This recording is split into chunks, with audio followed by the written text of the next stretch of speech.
Good morning. Praise the Lord. கர்த்தர் நல்லவர், அவர் கிருபை என்றும் உள்ளது. உங்கள் அன்பு சகோதரன் காட்வின் மோசஸ் இந்த காலை வேளையிலே ரேமா எழுப்புதல் ஊழியத்தின் சார்பில் அன்போடு உங்களை வாழ்த்தி ஆசீர்வதிக்கிறேன். இந்த நாளிலும் கர்த்தருடைய கரம் உங்களை ஆசீர்வதித்து உயர்த்துவதாக.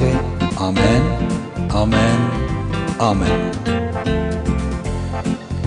என் கர்த்தர் செய்ய நினைத்தது அது தடைபடாது. என் தேவன் என்னை ஆசீர்வதித்தால் தடுப்பது யாரு? என் கர்த்தர் செய்ய நினைத்தது அது தடைபடாது. என் தேவன் என்னை ஆசீர்வதித்தால் தடுப்பது யாரு? என் தேவனால் நான் உயருவேன், என் தேவனால் நான் பெருகுவேன், என் தேவனால் நான் உயருவேன், என் தேவனால் நான் பெருகுவேன். நிச்சயம் நடக்கும், நிச்சயம் நடக்கும். சுற்றி உள்ள கண்கள் அதை பார்க்கும். என்னை சுற்றி உள்ள கண்கள் அதை பார்க்கும். நான் முடியாது என்ற போது முடியும் என்றாரே. நான் மனம் தளர்ந்த போது திடன் கொள் என்றாரே.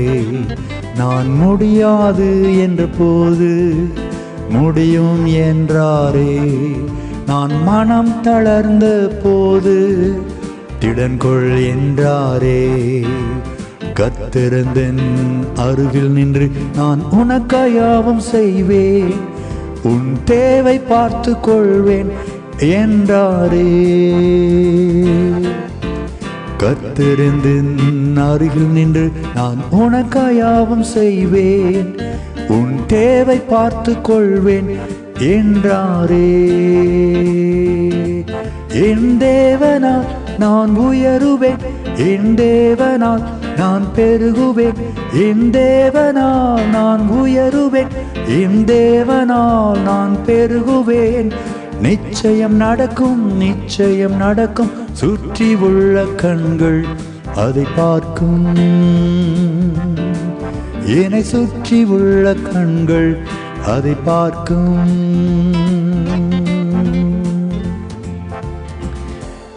தேவனுடைய பிள்ளைகளே, ஆண்டவருடைய விருப்பம் நீங்கள் உயர்ந்து இருக்க வேண்டும். சங்கீதம் 91:14 பாருங்கள். அவன் என் நாமத்தை அறிந்திருக்கிறபடியினால் அவனை உயர்ந்த அடைக்கலத்தில் நான் வைப்பேன். எளியவனை பொழுதிலிருந்து உயர்த்தி பிரபுக்களோடும் ஜனத்தின் அதிபதிகளோடும் உட்கார வைக்கிற ஆண்டவர் நம் ஆண்டவர். நீ கீழாகாமல் மேலவாய் என்று மனதார வாழ்த்துகிறவர் நம் ஆண்டவர். ஆனால் ஒருவேளை வேலை ஸ்தலத்தில் இருக்கிற பிள்ளைகளுக்கு நான் சொல்லுகிறேன், உங்களுக்கு நியாயமாய் வர வேண்டிய ப்ரமோஷன் தள்ளி போய்கொண்டே இருக்கலாம், அல்லது உங்களை விட ஜூனியருக்கு அது கிடைத்திருக்கலாம். உங்கள் நீதி அங்கு எடுபடாமல் போயிருக்கலாம். உங்கள் வியாபாரம் உயராமல் அதே ஸ்டேபிளா அதே லெவலில் எப்பொழுதும் இருந்து கொண்டிருக்கலாம். உங்கள் ஊழியம் வளராமல் அதே போல் ஸ்டேபிளாய் இருக்கலாம். உங்கள் தொழிலில் ஒரு முன்னேற்றம் இல்லாமல் ஏதோ நடக்கிறது என்று சொல்லிக்கொண்டு நீங்கள் இருக்கலாம். தேவனுடைய பிள்ளைகளே, இன்றைக்கு நான் விசுவாசத்தோடு சொல்லுகிறேன், இந்த மாதம் கர்த்தர் உங்களை உயர்த்துவதை காண்பீர்கள். உன் தேவனால் நான் உயருவேன், என் தேவனால் நான் பெருகுவேன். ஆண்டவருடைய விருப்பம் உங்களை உயர்த்துவது மட்டுமல்ல, வலதுபுறம் இடதுபுறம் இடம் கொண்டு பெருகும்படி நம்ம எல்லைகளை விரிவாக்க விரும்புகிற தேவனை நாம் ஆராதித்துக் கொண்டிருக்கிறோம். அவராலே கூடாத காரியம் ஒன்றுமில்லை.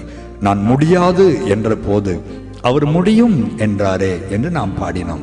எஸ், பல நேரங்களில் இதெல்லாம் முடியாதுப்பா, இந்த கடனை எல்லாம் அடைக்க முடியாது, இனி இந்த வியாபாரம் ஓடாது, இனி எனக்கு ப்ரமோஷன் வராது, இனி எனக்கு வெளிநாட்டு வேலை கிடைக்காது, இனி எனக்கு விசா கிடைக்காது என்று முடியாது என்று நாம் எதையெல்லாம் சொன்னோமோ, இந்த நாள் கர்த்தர் அதையெல்லாம் முடியும் என்று சொல்ல போகிறார்.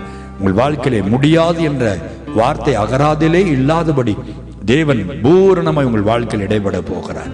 விசுவாசித்து கைகளை உயர்த்தி ஆமென் என்று சொல்லுங்கள். நிச்சயம் ஆண்டவர் அற்புதம் நடக்கும், நிச்சயம் நடக்கும், நிச்சயம் நடக்கும் என்று நாம் பாடினோம். நிச்சயம் கர்த்தர் அதை செய்வார். சுற்றி உள்ள கண்கள் அதை பார்க்கும். இவ்வளவு நாட்கள் உங்களை இகழ்ந்தவர்கள், உங்களை பரிகாசம் பண்ணினவர்கள், அவ்வளவுதான் உங்கள் வாழ்க்கை என்று கைத்தட்டி சிரித்தவர்கள் அத்தனை பேரும் ஆச்சரியப்படும்படி, அந்த கண்கள் ஆச்சரியப்படும்படி தேவன் ஒரு அற்புதத்தை இந்த நாளிலே உங்களுக்கு செய்வாராக. உங்கள் துக்கம் மாறும். உங்களை உயர்ந்த அடைக்கலத்திலே கீர்த்தியும் புகழ்ச்சியுமாய் தேவன் வைக்கும்படி மனதார நான் வாழ்த்துகிறேன்.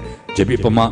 எங்களை உயர்த்துகிற தெய்வமே, உங்களுடைய அன்பின் பாதத்தை பிடித்து நாங்கள் ஜெபிக்கிறோம். அப்பா, உங்களுடைய அன்பு பிள்ளைகளுக்காக நான் பாரத்தோடு ஜெபிக்கிறேன். ஒருவேளை இன்னைக்கு தாழ்ச்சி அடைந்து கொண்டு இருப்பதை நீ பார்த்து கொண்டு இருக்கலாம்.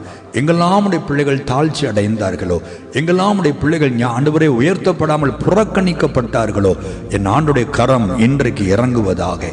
அன்றைக்கு உயர்த்தப்படாமல் புறக்கணிக்கப்பட்ட யோசேப்பை என் ஆண்டவர் உயர்த்தினீரே. அன்றைக்கு உயர்த்தப்பட வேண்டிய தாவீதை புறக்கணித்த தகப்பன் சகோதரர்கள் மத்தியிலே தாவீதை உயர்த்தி ராஜாவாய் அபிஷேகம் பண்ணினவர் அல்லவா? இன்றைக்கு உடைய கரம் உயர்த்துகிற கரமாய், உடைய பிள்ளைகளை ஆசீர்வதிக்கிற கரமாய் இருப்பதற்காய் ஸ்தோத்திரம். யார் யாருக்கு ப்ரமோஷன் வர வேண்டுமோ, நியாயமாய் வர வேண்டிய ப்ரமோஷன் இந்த வாரம் இயேசுவின் நாமத்தில் வருவதாக. தடைகளை உடைக்கிறேன், கட்டுகளை உடைத்தருகிறேன். பொல்லாத அதிகாரிகள் இருதயத்தில் தேவன் கிரியை செய்யும்படி நான் ஜெபிக்கிறேன். ஆசீர்வதியும் வியாபாரங்கள் உயர்த்தப்படுவதாக, தொழில்கள் உயர்த்தப்படுவதாக. இதுவரை இழந்து போன வருமானங்களை 2 மடங்கு இந்த மாதம் பெற்றுக்கொள்ளும்படி, ஒவ்வொரு வியாபாரமும் தொழிலும் செழிக்கும்படி இயேசுவின் நாமத்தில் நான் ஜெபிக்கிறேன்ப்பா. ஹல்லேலூயா. எங்கெல்லாம் தாழ்ச்சி அடைந்து கண்ணீர் வடித்தார்களோ, எந்த மக்கள் நடுவிலே பிள்ளைகள் தலை கவிழ்ந்து நடந்தார்களோ, அதே சத்துருக்கள் நடுவிலே கனப்படுத்துவீராக. சுற்றி உள்ள கண்கள் அதை காண்பதாக. மெய்யாகவே இவனோடு தேவன் இருக்கிறார், மெய்யாகவே இவன் கர்த்தருடைய பிள்ளை என்றவர்கள் சொல்லும்படி அன்பு பிள்ளைகளுக்கு என் ஆண்டவர் இரக்கம் செய்யும்படி நான் ஜெபிக்கிறேன்ப்பா. உடைய அன்பின் கரம் அப்படி செய்வதற்காய் நன்றி. நீர் உயர்த்தி வைக்கப் போவதற்காய் கோடி ஸ்தோத்திரம். ஆசீர்வதியும் வழிநடத்தும் இயேசுவின் நாமத்தில் பிதாவே. ஆமென், ஆமென், ஆமென்.